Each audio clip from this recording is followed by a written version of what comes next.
Now, our topics this morning: China, Taiwan, and then a look at the Electoral College and the National Voter Compact.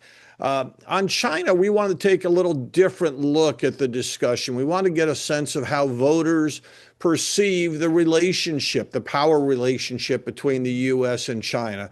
And on a couple of dimensions, voters think the U.S. has a tremendous advantage. By a 62% to 8 margin, voters say the U.S. has a stronger military. By a 57 to 12 margin, voters say that the U.S. has more global influence than China. So on those two measures, you would say, wow, people really are confident in the U.S. position.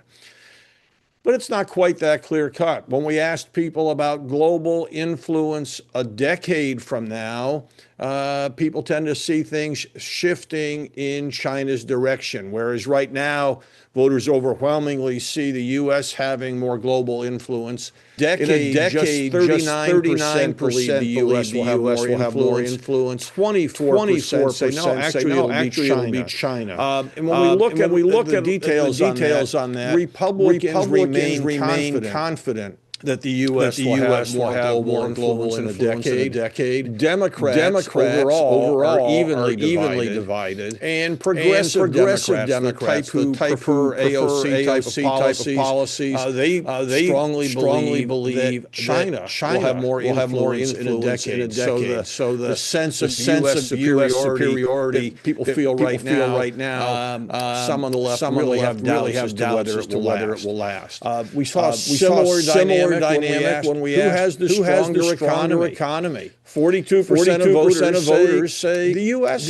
is strong. 22% say China has a stronger economy, and 20% say they're pretty much the same. So again, putting that in perspective, 42% say the U.S. has a stronger economy, and 42% disagree, saying either they're about the same or China has the edge. And again on this, Republicans strongly believe that the U.S. has the advantage.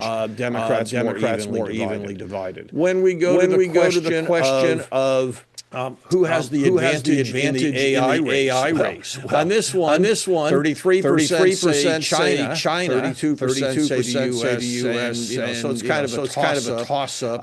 What we find here is Republicans among Republicans by a 15-point margin, they say the U.S. has the edge. Among Democrats by a 14-point margin, they say China has the edge. What's also interesting is among voters under 45. Younger voters tend to think the U.S. has the advantage in the AI race, and older voters tend to think China has the advantage. So the overall picture tend to think the U.S. is more powerful today. They tend to think that we have a significant advantage. There are concerns about how long it will last, and there are concerns specifically on the AI race as to what's going to happen next. If we move to the related topic of Taiwan, I want to touch on this today because it's a great example of how you can read too much into polling data. Taiwan is not a topic that people talk about. It's not like the war in Iran where people have been discussing it, and opinion is pretty stable no matter what happens. When we start asking about Taiwan, only 63% of voters know that it's not part of China today. So you're already starting with a fairly light base of knowledge. When we ask different questions about scenarios, you get that same sense. We ask specifically what should happen if China invades Taiwan? Should the U.S., Japan, and other allies reach in to defend it, intervene to defend it? 47% said yes, 23% no. Big undecided on that. But here's the kicker. This is where you get to see how little people are paying attention to the topic. We put in a little bit of new information. We talked about Taiwan's role in creating advanced semiconductor chips that are used in smartphones and other smart devices. And all of a sudden support for intervening to protect Taiwan jumped by 18 points. It jumped among Republicans, among Democrats, among men, among women, among young, among old. when something can move by 18 points with just a little bit of information, what you have is a situation where voters really aren't engaged, and you shouldn't put a lot of emphasis on what's going on. I think the storyline here is if things heat up in Taiwan, we're going to have to measure public opinion as it begins to enter the mainstream discussion.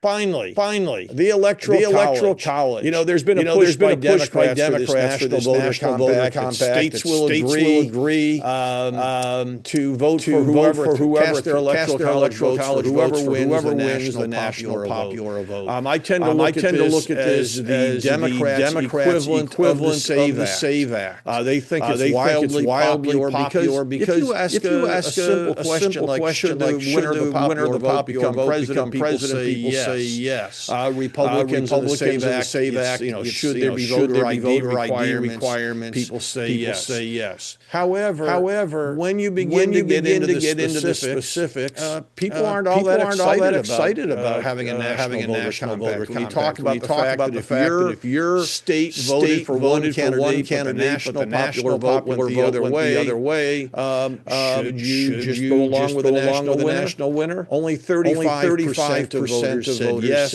42% said no. And by the way, there's virtually no partisan divide on this topic. I think one of the reasons for the skepticism as well, and this is I think a point that you'd want to mention talking about the problems with the national voter compact. We asked voters what would happen if like in 2024, Democrats in California voters voted strongly for the Democrat, but the Republican won the national popular vote. Even though California is a member of that national voter compact, only 29% of voters think they would honor it. In other words, people say, sign up for this, but the results turn out the way you don't change the rules. We asked more specifically what would happen if those California electoral college votes could determine who would become president. California voters voted for the Democrat. National winner was Republican. Only 29% of voters think they would honor that compact. What this would mean is after election day, if this national voter compact was in effect, we would probably see a lot of chaos with states beginning to say, well, we've got until early December to undo this national compact, and we really don't want to honor it. So we would have a lot of things like the redistricting wars going on today. Really again, focus on the fact that voters like the idea that their state should cast its votes for the candidate that the people in the state voted for.